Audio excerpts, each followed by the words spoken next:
Welcome to the Satori Lifestyle Satori Masters podcast, the ultimate resource for ambitious, hardworking school owners that want to get their business and their life to the next level. My name is Dave Kovar. I'm a lifetime martial artist, business owner, speaker, and author. My goal is to empower listeners with the knowledge and the tools they need to break through barriers and really get their business and their life to the next level.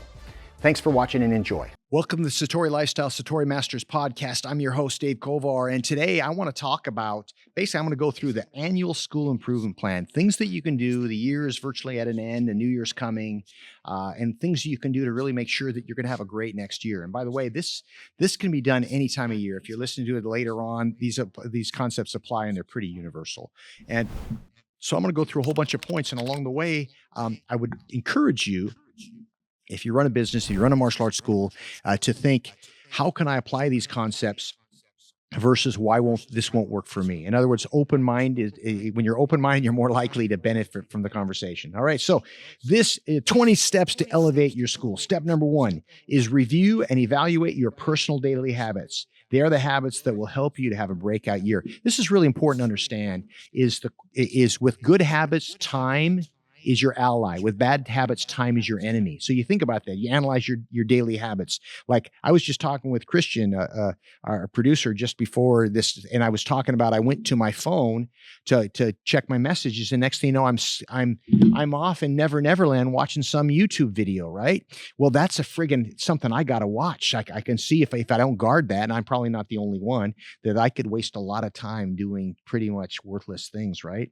So if you were to analyze your day from dawn to dusk, what healthy habits do you have in place, right? That's a great place to start. And how does it affect your business? It completely affects your business. I don't know about you, but I'm a better husband. I'm a better father. I'm a better instructor. I'm a better teammate when I'm feeling good about myself, right? So that's step number 1. Okay, is just making sure that you have a lifestyle that's manageable, that you can sustain over time. Because if you're that person that works 14 hours a day, 6 days a week, and burns, eventually what's going to happen is you're going to burn out and you're going to not be able to do much. So can you establish a routine that is not, that is consistent, that's replicable over time? Because my experience has been people in this martial arts industry that have had success over the decades, not over a couple of years, are people that pace themselves, right? They were in it for the long haul. Step number 2 is cultivate the belief that your best years in business are still in front of you, and that you will make this the best year ever. This is so easy for all of us to kind of get back go into the back in the day stories. Oh, I remember back in the day. Let me tell you, for reals, this is a back in the day story that I like to brag about. Back in 1993, we just moved into the building we currently are taping this from. It's our headquarters school, and my brother and I own the building, and it's gorgeous. It's 13,400 square feet. It's a giant dojo, and before we opened up multi-facilities, we actually had over 900 active members in this school. And in the year 1993, I still have the stat, we enrolled 547 students in 1 year. That's, I think, 47 a month average, something like that. But here's the deal. We lost about 520 like every year because we were just kind of churning. So my point is it's real easy to make, back in the day. And now this school is not enrolling near as many students, nor does it have near as high of an active count. But the future still looks bright, if that makes sense. So don't get too caught up in back in the day, because chances are it wasn't as good as you remember. And we have a way of filtering out the bad stuff. Third point is reevaluate last year's business practices. What does that mean? Are you, first off, are you keeping good track of your stats? Do you have that as part of your routine, right? Are you consistently looking for new staff members? Are you consistently training the current team you have? Is your school growing or shrinking? Are you giving your team positive feedback when they perform well? Are you giving them constructive feedback as to how they can improve? This is kind of an ongoing thing, right? Are your day-to-day business practices, are you covering them like you should? And, there's always going to be a room for improvement, but are you getting better? Because, what happens is either your momentum is increasing or decreasing, and that's really what we can control. And so hopefully with the habits that you have in place is increasing your momentum. So this is going to allow you to have your better years still in front of you. Next one, measure everything. And so what does that mean? I touched on it already, but your stats. Here's some stats that are super important. Okay. By the way, it's really hard to know where you're weak if you don't know what your stats are. But your active count, your number of monthly inquiries, your number of students on trial programs, your monthly a number of new enrollments, your quit rate, super important. What's the gross of your school, and what's your monthly revenue per student or your student value? Those are just some core statistics that really let you know the health of your business and the direction that you're going. And if you haven't taken any stats, like I'm surprised in this day and age how many people I talk to that really don't know how many inquiries they have in their school. And if you don't, then you can't complain about advertising because you may be getting plenty, right? And so know those stats. So key ones that I would really double down on is your quit rate, and your net new. Those are connected. Net new is if you enrolled 10 people and you lost 9, you have a net new of 1, and your student value. Okay. And your active count. I guess I could go on and on, but that's a really good place to start because that's going to help you measure the direction with which you're going.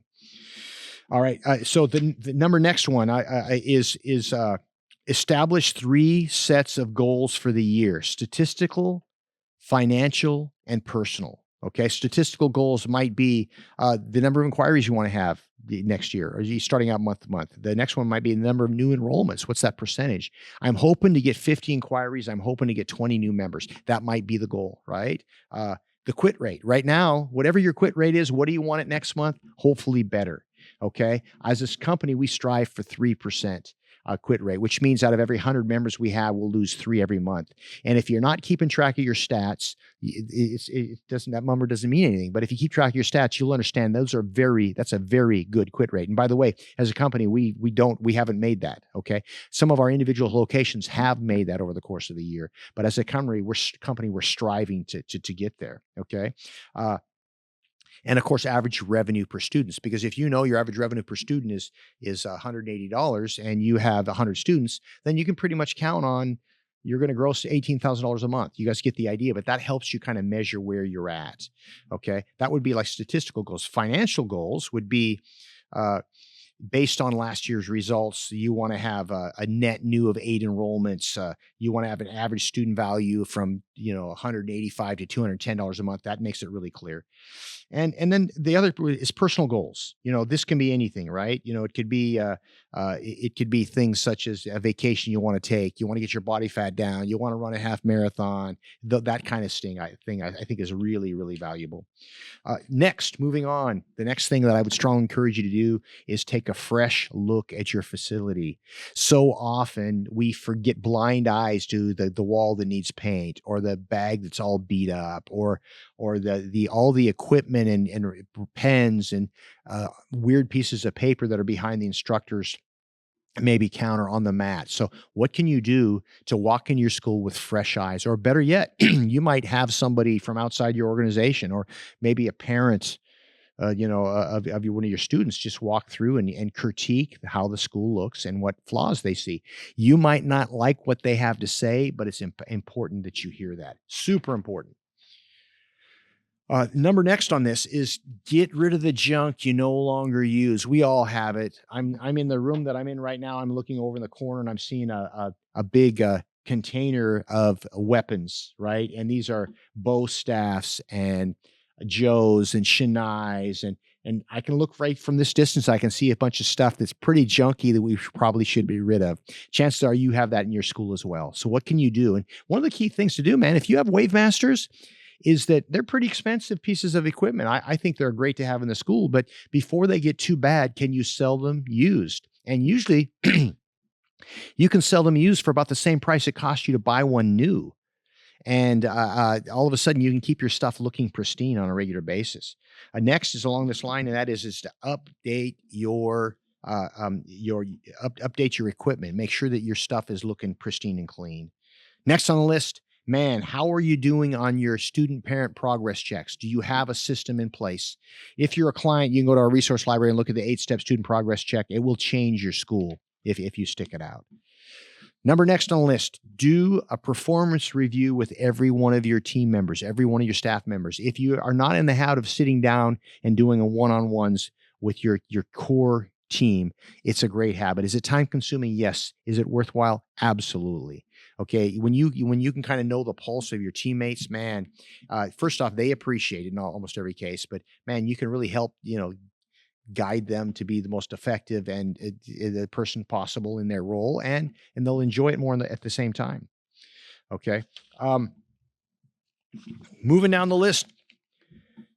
Hopefully you guys are reviewing your P&Ls, your profit loss statements on a regular basis, because one of the things about that is you often, when you do that, you can look at your costs and you can think, like, for example, when's the last time, by the way, a personal, you might want to do this too, took a look and see, have you all of a sudden got this exorbitant bill for your internet and your phone and cable? All of a sudden, man, that can creep up if you don't watch it. So take a look at your expenses. And on a business standpoint, when's the last time you really shopped your insurance, right?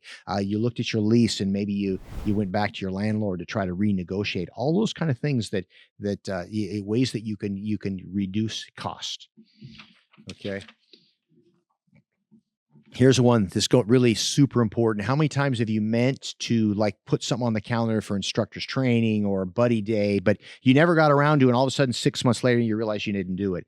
Populate your important dates on the calendar right now. It's important to understand that you can always modify, like put placeholders. Let's say instructor training, man, you're going to have a special instructor training clinic every month for your up and coming instructors, right?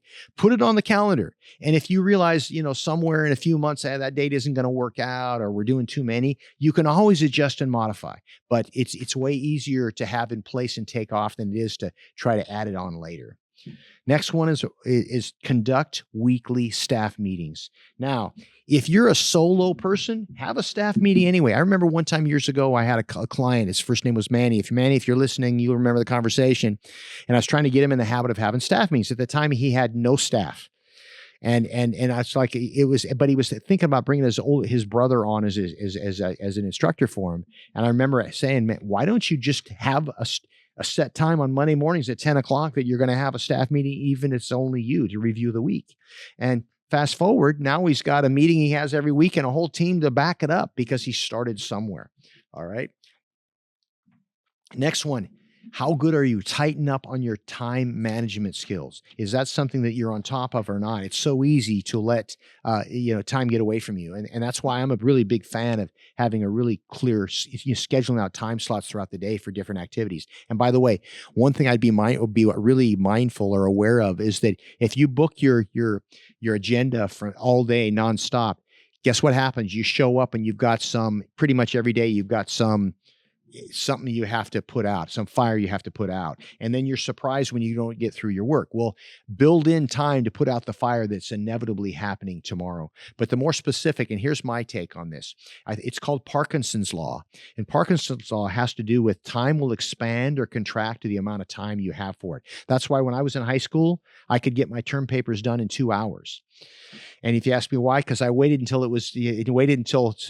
a.m. on the day it was due, and I only had 2 hours to get it done. And I'm being a little facetious, but you get the idea. So if you aren't really specific with your time, the time will just get sucked away from you. It's kind of like the same thing with not having a budget, right? If you're not really clear on your budget, you're going to drop, $5 in Starbucks here and go to Jamba Juice for $7 here. And next, before you even know it, a month went by and you wasted $1,500 on stuff you could have kept in your pocket, right? Well, it's the same thing with our time.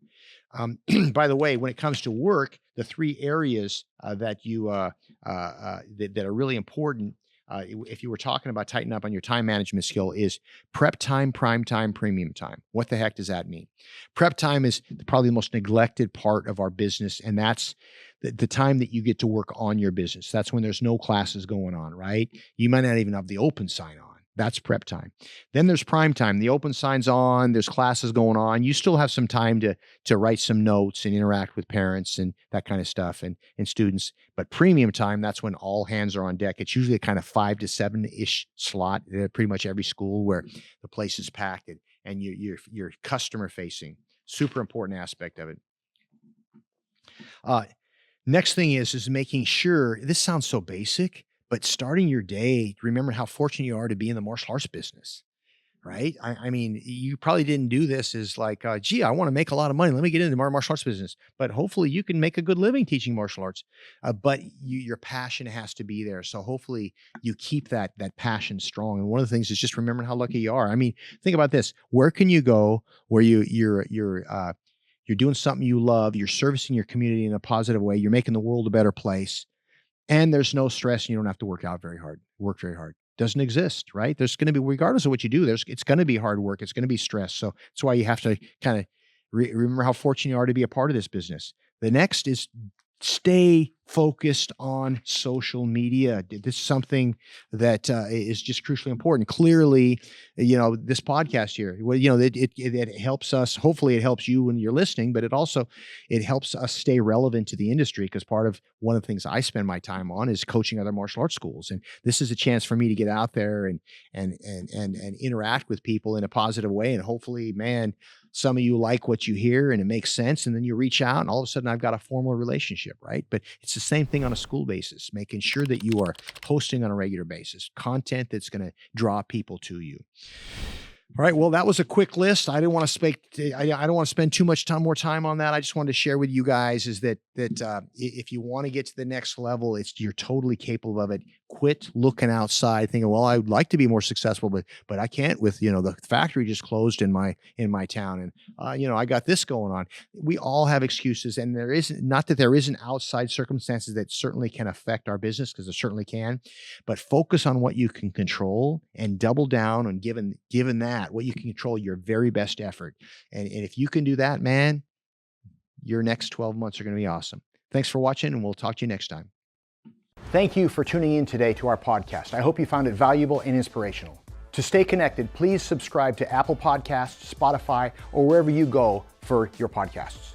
If you enjoyed today's show, please give us a 5-star review. And we really sincerely would appreciate some feedback. Your feedback helps us to create high-quality content that will help others in the future. If you'd like to follow me, you can go to Dave Kovar on Facebook or Haunchie Dave Kovar on Instagram. Thank you so much for watching, and I'll see you on next episode.